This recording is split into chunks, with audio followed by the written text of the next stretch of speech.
What's up, everybody? It's Frank here, aka DJ Love, DJ since '88 and owner of Stellar Music. And in this video, I'm going to talk about how I learned to scratch and how I came up with my own style of scratch. Now, I started DJing in 1988, but before that, I witnessed scratching for the first time, probably like a lot of people globally witnessed scratching for the first time. Being that the hip hop culture came out of the Bronx and I, from a small town in Oklahoma, there was no way that I was going to see it first or any other way other than on TV. Now, the first time that I saw scratching, which was probably the first time for a lot of people to see scratching if you weren't from the Bronx or New York City or any of the major cities, I wasn't even old enough to go anywhere or know anyone that knew how to scratch. It was 1984 and it was Herbie Hancock's live performance of Rocket at the Grammy Awards. And this was the first time that I saw a DJ doing anything like that. The DJ was Grand Mixer DXT, and I saw him moving the record back and forth. And the whole time that I had heard this song, every time that Rocket would come on the radio or I would hear it, I didn't know that that's how those sounds were made because I never thought in my head of doing that with a record or using a record player as an instrument. Hip hop was still kind of a new thing, and I'm not even sure we called it hip hop back then because, again, not being from the East Coast, I really didn't understand the culture or the phenomenon that really was hip hop. We knew the music to be rap and we knew the dancing to be breakdancing, but we didn't have graffiti artists or anything or MCs. And the time that this song came out, I was maybe 14, 15 years old. So I wasn't even in a place where I could go anywhere and hear anything like that. If you know anything about markets, especially long before the internet, there were certain things, media, TV shows, music that just didn't reach smaller towns or certain markets because it's like, what's the point? There's not enough people there that are into this that would like it. I'm assuming that's why it never reached there. There wasn't a market for it. But little did I know just how much seeing this live performance was really going to change my life. In my bedroom, I used to have this one-piece like Fisher stereo. It had a turntable built in on the top, and on the front it had like a cassette player with a AM/FM radio with a dial on it. And it was all just one piece. You'd open it up, put the record in, play it, and then you could just switch the setting to play either from the phonograph or the radio or the tape. It had basically 3 settings, a couple speakers to go on the side to get the stereo sound. But I remember after seeing that performance, then in my head, I was like, I want to learn how to do that. So I would just put any record on and I would have a separate radio to the side. And if a song came on and I liked the beat, I would just put a record on and I would actually start scratching to the beat. Again, they were just scribbles. I didn't know what I was doing. All I knew is that I saw this person on TV moving the record back and forth to a beat. I remember seeing the music video for Herbie Hancock's Rocket. And even in the video, the only real performance that you saw was you would see Herbie Hancock with a microphone and he would be kind of doing the voices and just playing. But you didn't really see a DJ doing the scratching. You don't really see that. And if you don't know, you will eventually find out that I'm a huge fan of the 80s. I love everything about the 80s. And that's another subject for another video. But I remember having multiple ways to listen to music from the 80s. I would turn on the radio and then I would have my hand on the record inside this Fisher one-piece stereo. And then I would just move the record back and forth to a beat. Now, I had no idea where this was going to lead me. At the time of doing that in 1984, 5, there was no way that I could predict that I was actually going to be a DJ. I was just having fun. During the 80s era, there was so much great music out. I loved so many different styles of music. But when I discovered how the scratch was made, it opened my ears to start to see it. It's sort of like when breakdancing came out. When I saw breakdancing, I noticed it everywhere, even in obscure places. Like Rod Stewart had a video for Young Turks where there's a guy in the video like popping, and it just never really matched that song, but I didn't care because I was so into the culture that I just loved seeing it. Of course, everybody remembers seeing Crazy Legs and Flashdance, which you also do see him in the music video for Maniac. But then you would see like Breakers, New York City Breakers, and all these other things. They would feature them them on so many different shows. Eventually, breakdancing got less mainstream and went more underground, but the DJ culture started to get much bigger. Now, I learned to DJ completely and totally by accident. I started going to my first clubs when I was 17, straight out of high school. I remember going to my first club. It was a club in Oklahoma City called The Edge. I would end up DJing at this club years later, but again, that's another story for another video. But I wasn't seeing or hearing scratching. What I was hearing was the music. The thing about the music is that it was my first experience of hearing underground dance music.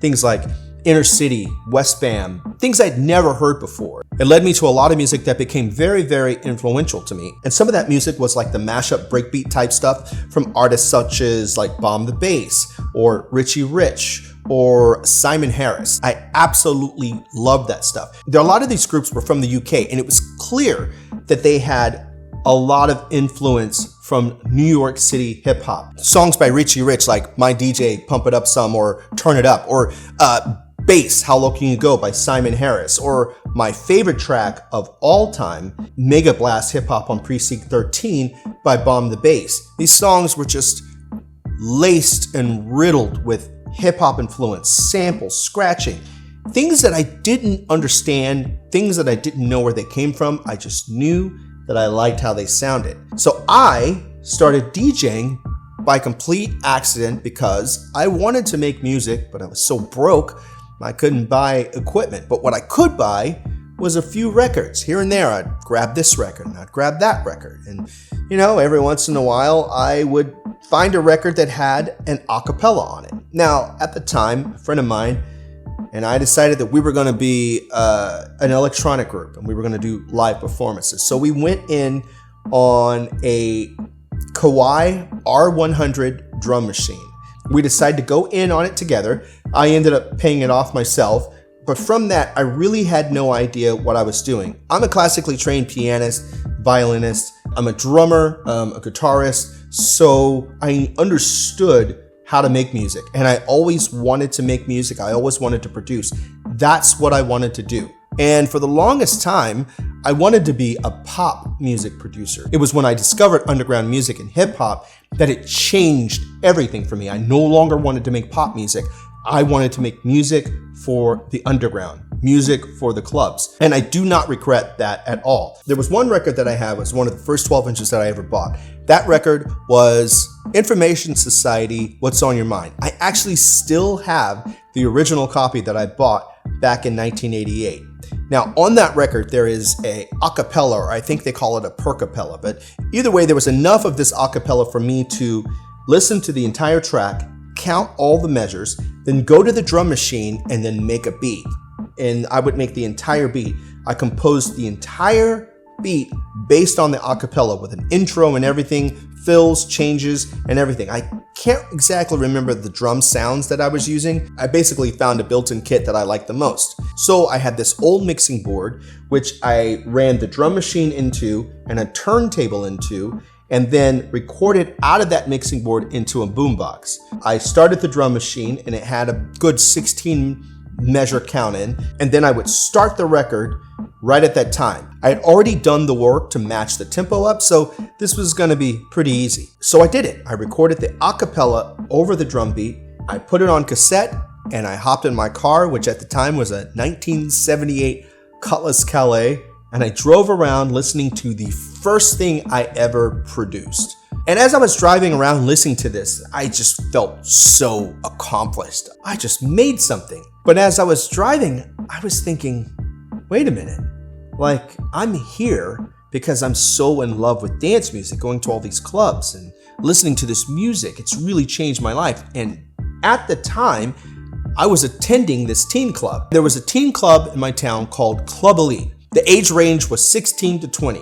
And I remember going there every week just to listen to all this music.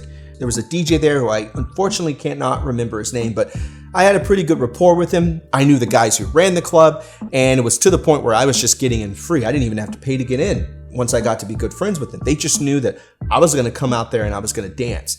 And that's where I learned about so many different styles of music, from Nitzareb to 3 Times Dope, from Renegade Soundwave to New Order. all this electronic and dance music and these 12 inches, it just opened up my mind. And I remember going to the club and I remember telling the guy, hey, I think I can DJ. And I explained to him what I did. I said, I took this record and I put it to a drum machine and I timed it and I recorded it. So if I do the math, I feel like I could probably time a record to another record. And no kidding, he goes, oh yeah, here, come in the booth. And so I came in the booth and it's like, start DJing. I was like, okay. So I knew the music pretty well. And I think he knew that I knew the music really well. So at the time, I remember there was a Steve Silk Hurley remix of Fine Time by New Order. And there was also a Steve Silk Hurley mix of Good Life by Inner City. So that's the first thing I went to. I put those on. I knew they sounded alike. And he said, that's good. And what you do is just wait for the breaks and then just mix it. And I was like, okay. And that's how I became a DJ. It seems kind of crazy, but that's exactly how I became a DJ. Because then he told me, I'm leaving the city and you can have this job. This all happened in a matter of 30 or 40 minutes. And I became a DJ. So I became the DJ at this teen club once he left. When I worked is when I practiced. This is where I started learning to scratch. Now in 1989, there was an album that came out. The album was by Heavy D and the Boys, and the name of that album was Big Time. This is the album that made me want to scratch. As a matter of fact, before I really started DJing, I could remember a lot of songs where I liked the scratching sounds and the scratching patterns in. One was Ice-T and The Glove, Reckless, from the movie Breakin'. Now, I was really more of a Beat Street guy, but I did like Breakin' too. But Beat Street was really more of the real hip hop culture movie, where Breakin' was sort of like, you know, the LA style. But I still gleaned the culture from both of those movies. And we fast forward when I started DJing and I really started getting into hip hop and starting understanding hip hop. A lot of that I owe to Run DMC's first album.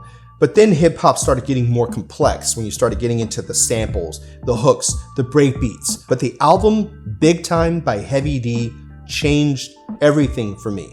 The DJ and producer on that album was DJ Eddie F. The way that he scratches on that album, I had to figure out how to replicate those sounds. Now, again, there was so much knowledge that I was missing. There were so many things that I didn't know. For example, where those scratches came from, where those samples came from. Because again, being in the market of a small town in Oklahoma, a lot of these songs just weren't popular there. Hip hop songs and classic break songs that we all know now, a lot of those songs I didn't know what they were or where they would come from. Even something as simple as like a James Brown sample.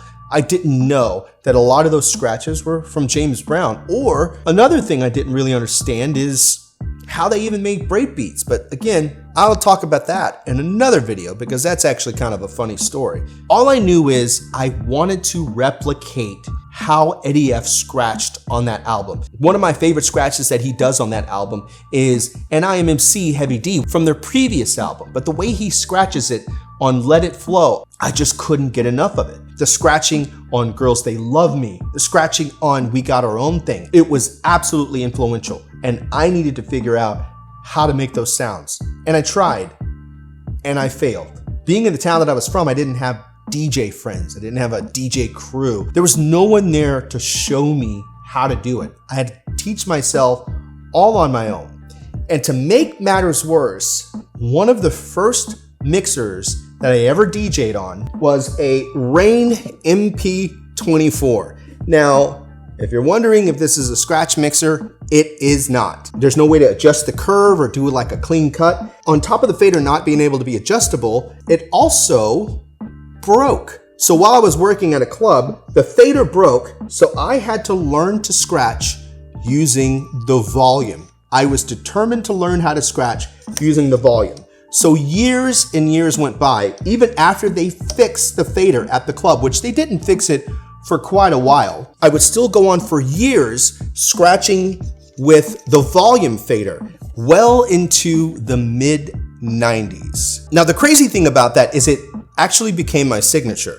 Once we got into the 90s and I started hearing more scratching from DJ Pete Rock and my favorite of all time, DJ Premier, I started to understand how to phrase. I didn't know anything about battle DJing or anything yet. All I knew was the scratching that I heard and that I liked, it added to the chorus and it added percussion to the song. It wasn't so much about showing off or being, the fastest scratcher. It was adding that extra flair that gave the song that extra punch and that hip hop feel. Then around the 90s, there was a movie came out called Juice. I saw this movie. It's one of my favorite movies of all time. And of course, it was about DJing. And the character Q, played by Omar Epps, I watched it. And I watched the movie and I could see he was acting. He wasn't a DJ, but I didn't care. I really loved the story. And it influenced me to scratch even more. Not to mention, the soundtrack on that album is just one of the best soundtracks ever. EPMD, Big Daddy Kane, Naughty by Nature. It's just got classics on there. It's such a great album and it's such a great movie. And that movie hyped me up even more to get better at scratching, but I was still using the volume fader. Now, using the channel volume as my crossfader would actually end up giving me a particular scratch style due to muscle memory. Then as the 90s moved on, we started to see battle DJ videos. DMC had moved on from just mixing to actually DJ battles. I started discovering DJ crews like the Invisible Scratch Pickles or the X-Men, aka the Executioners, things I had never seen before, and we're seeing things that I never thought were even possible. Juggling and DJing backwards and upside down and the hand under the foot. It was mind-blowing and it influenced me even more to get better at scratching. But I never really truly wanted to be a battle DJ, even though in the 90s I did enter some contests because people asked me to, but I never really was a battle DJ. It just really wasn't my thing. My thing and my goal even now is to get people moving. I like party rocking. I like people to dance. That is my thing. My scratch style is something that I like to add in for a little extra flair, a little extra energy, a little extra electricity to get people even more hyped up and more excited. I'm not such a fan of people just standing and watching me. I want people to dance. It's always been my goal when it comes to music, whether it's hip hop, breakbeat, or electronic music. I want people to be vibing. And in the 90s, during the rave era, my style of DJing would get noticed because I was one of the few DJs that would DJ at raves and play old style breakbeat like Two Bad Mice or Chrome in Time, anything from Suburban Bass, but I would scratch a lot, which is not something you would see from rave DJs because I was a fan of hip hop first, and that style I brought with me even though I wasn't playing hip hop. So I remember getting booked in Dallas. One of my good friends and a great DJ, DJ Fuka, how we met was having a discussion about me scratching with the volume pot. But eventually I decided I needed to learn how to scratch with the crossfader because I couldn't really do chirps. And I understood chirps, I just didn't really know how to do it. And now that the DJing culture was starting to get more noticed, I had moved to a bigger city in Oklahoma City for that matter. I had more DJ friends. There was a DJ culture. There was a rave culture. There was a party culture. There was a hip hop culture. There were more people to talk to bounce ideas off of, to learn with, and to learn from. I started focusing more on scratching and scratching the right way. So one day I decided I am going to learn to scratch without the volume. I'm going to learn to scratch with the crossfader. Because I was so used to scratching with the volume fader, my hand would still be turned on the inside and my right hand would scratch, so I would still be scratching this weird way with my hand turned in, which at the time what I could have done was put a hamster switch on and actually turn my hand the right way, but that's just not what I did. So I would scratch with my right hand this way and my left hand turned in as if I was still doing the volume fader. But eventually I took the time to turn my hand left facing and learn to scratch with the crossfader the right way. But there was still a unique scratch that I could do with my hand turned in, and I still do that to this day. Another thing I discovered that when it came to fader tricks like crabs, flares, orbits, or just even transforming from the right hand. And this gave me this unique style. As the time went on, I really started to hone in on my particular style of scratch. I am an old school DJ. I love old school. I'm still 100% vinyl, and I will be forever. So my style of scratching is old school, even though there may be some type of battle scratches in there. I'm not a battle DJ. I've never claimed to be one, but I do like to incorporate some of those styles of scratching. And if I think about some of my favorite scratches and my favorite DJs now, one of my favorite DJs of all time is Mixmaster Mike. I met Mike in the 90s. I opened up for him in Oklahoma, but then somehow we kept getting booked. I opened up for him multiple times. I think I've opened up for him 6 times. I think the last time was probably 2016. I think he is a great example of the ultimate party rocking battle DJ. He's got a very energetic way that he really gets into his set. But I think about a lot of other DJs that I've opened for that are well known, like Craze, Qbert, A-Track. These are all DJs that I've met or opened up for. All of these DJs have a lot of their own styles, even though they may do some of the same scratches, maybe stabs or orbits or flares, they still have their own way of doing things. And that's what I wanted. I wanted to have my style, my way of doing the things that I do. And after doing it for so many years, I found that style in the 90s and in the 2000s. Now I have a style that's definitely old school with a mix of modern, whether it's from the right hand or the left. And I owe all of that style to listening to DJ Eddie F from the album Big Time by Heavy D and the Boys. If you haven't listened to that album, it's not even just good to listen to as a DJ. It's just a great album to listen to. It's such a great, accessible, classic hip hop album from a legend, Heavy D and the Boys. And the scratching, the production, it's just so good. I highly suggest it. Heavy D and the Boys, Big Time. Just take some time out, start from the beginning and go all the way to the end. But that's the album that really made me want to scratch.